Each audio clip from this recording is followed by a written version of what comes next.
आज बंटी तिदमेच्या बातम्या आहे, त्यांनी सुद्धा सांगितलं की मतदारमध्ये घोळ झालेला आहे, मतदान वाढलेले.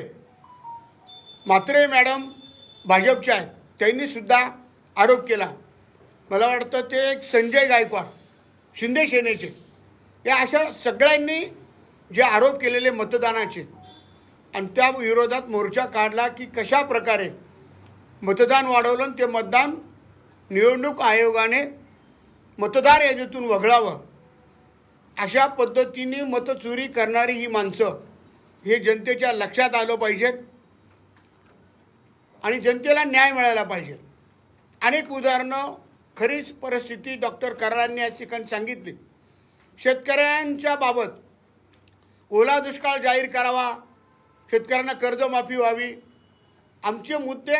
अजून एक मुद्दा फार महत्त्वाचा आहे. मागे आम्ही शिवसेनेने मनसेने जो 12 ऑक्टोबरला मोर्चा काढला आहे नाशिक शहरामध्ये, हजारोच्या संख्येने जनता त्याच्यामध्ये सहभागी झाली होती की नाशिक गुन्हेगारी मुक्त व्हावं, भयमुक्त व्हावं, भ्रष्टाचार मुक्त व्हावं.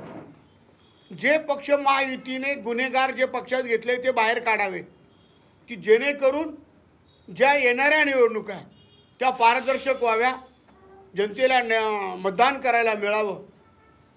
याला सगळी बगल देऊन महायुती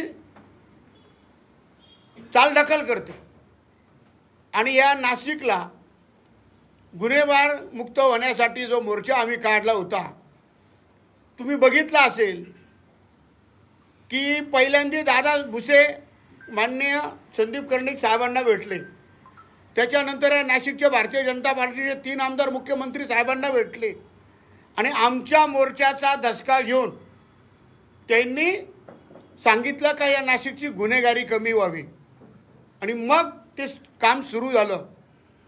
आणि अशाच पद्धतीने सगळ्या नाशिक जिल्ह्यातील जनतेला न्याय मिळावा.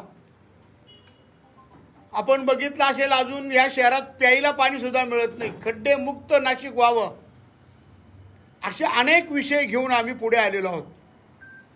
आणि आज ती पत्रकार परिषद सगळे एकत्रितरित्या येऊन या ठिकाणी आयोजित केलेली आहे.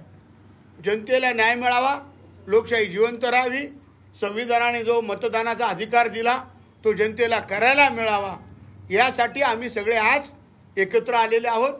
आमचा लढा हा भारतीय जनता पार्टी, शिंदे सेना आणि अजितदादाचा पक्ष यांच्या विरोधात असणार आहे.